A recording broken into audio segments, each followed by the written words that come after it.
Man, I wish I could draw in 3D. What's this thing? These are two of Scribbler's 3D pens. 3D pens are sort of like hot glue guns. You insert filament into one end and it feeds through the pen, heating it up to the desired temperature, and unloads the filament, which is now melted on the other end, where it can be shaped into whatever, the artist decides. Scribbler sent me these two 3D pens to try out and share my thoughts with you. One is the Scribbler Duo, and the other is the Scribbler Nano. The Scribbler Duo is adequately named because it has dual input points and output points. It has a switch that allows you to switch between either using both at the same time or just one or the other. My biggest problem with this device is that it's just so bulky and kind of hard to hold on to. The two nozzles also prove kind of difficult to use if you actually had a plan in mind, because when you're trying to see where the ink is being placed, it's just so large. It's just kind of hard to see where you're putting the filament, But it's really fun when you're like doodling and using the two nozzles at the same time. I really like the idea of having two colors in it at once that you can quickly switch between, since loading and unloading 3D pens can be a bit tiresome. And then there is the Scribbler Nano, which I consider to be vastly superior. It has a slender design, which gives your wrist a lot more mobility and feels more like you're holding, a pen. And the small tip allows me to see exactly where I am depositing the filament so I can trace my stencils.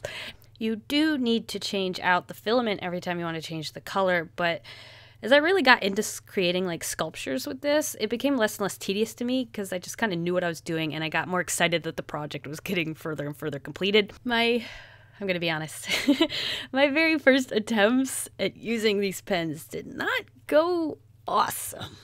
And I can't lie, I got a little frustrated. But my little brother actually got the hang of these pens a lot faster than I did. And I don't know, it just proved me, that it can be done. So after some failed attempts, I decided to, go to bed. And I was going to come up with a better plan the next day. And I also did some research that day and watched literally every YouTube video on using 3D pens that I could find. And oddly enough, there aren't very many on there. And shout out to Make Anything on YouTube. Your video about drawing 3D bugs literally saved my butt. You have no idea. So inspired by these giant bugs, I decided to draw out flat shapes that I could put together into a 3D shape. I decided to draw a princess. So I drew the straight on view and then the side on view with the body and the head, as well as other parts that I wanted to include, like the arms and the hair. Now I took the pen with a new sense of excitement and optimism, and I began tracing the design I had drawn. I was a little bit afraid of wasting filament on my first attempt at this, so I chose to create the small version of the princess first. And since I was still, learning to use the pen, I decided to forego switching out the filament to different colors as I went, and I just used one color. And I decided to use a color that I didn't see myself using much of in the future, which was this gray silver color. Once I had traced over the front and side view of the princess, I pulled them from the paper and I slid them together. I used more filament from the pen to act as a glue so that I could glue them together into sort of an X shape. And with that, I had a princess that popped out of the page. I then used the circle stencil that I had drawn in Photoshop to create the base of the dress, and used more filament as glue to attach it to the bottom of the front and side view that I had created into an X. And now I had my 3D base, which is really freaking awesome.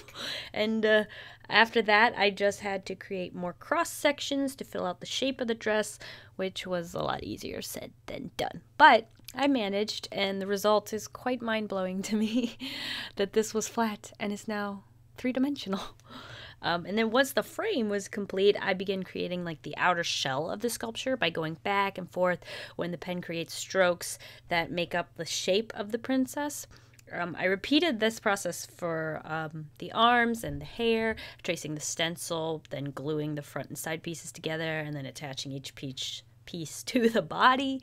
I found that the features of the sculpture was difficult to make out, so I decided to use some acrylic markers that I had to paint the different elements of her dress on. If I had acrylic paints, it probably would have turned out a lot better. But I liked the effect of adding color on top of the filament. I think it looked pretty cool.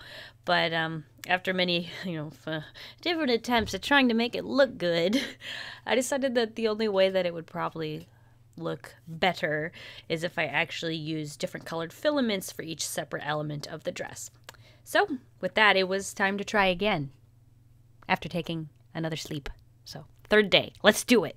With a little bit more experience under my belt, I repeated all of the same process, but this time I used the large stencil, and learning from my mistakes when I made the smaller one, I was a lot faster, and I knew little elements that were a little bit quirky the first time I tried it that I got right I guess it's the second try, but the first try on my second attempt, I got right, And I can say that making a larger sculpture, it does allow you to put a lot more detail in it, which I really enjoyed, but it has a lot more... it's like a lot more difficult to fill in the shapes and create those cross sections that you can then go over and fill out the outside. One thing I learned while doing this is that if you add the filament in small sections, it doesn't cool down super fast, and you're able to apply it with your fingers to get like that round shape that I needed for like the dress so that it looked round. I got better at this as I went along. Like the first attempt was like, but it came in really handy as I, progressed. And another thing I did differently this time is I didn't add her poofy sleeves to the main body piece that I had, like it shows on my stencil.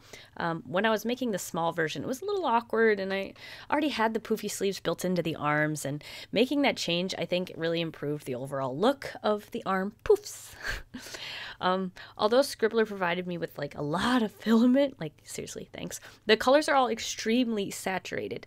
This is really fun, and like I love all the colors, but it doesn't necessarily make very pretty color schemes. I tried my best to combat this by using the pink ABS filament along with the pink silk filament together, as well as using the blue regular filament along with the blue silk filament. And I think that added something that like a completely different color would have just like thrown overboard, About using 3D pens in general, the hardest part is creating that 3D shape. And I've never thought in like 3D before, like my brain doesn't think that way. And so there was definitely a learning curve. But once you have that shape, once you have something that's not flat on the page, that's when I really start to enjoy the process, like filling in the shapes and adding little details on top. And my absolute favorite part of drawing with 3D pens is adding all the little details and bits, like the hem of the skirt and that bunting around the bottom edge. Oh, that was really, really fun. And I also kind of enjoyed sculpting the face on the gray one that I drew, even though it turned out really ugly.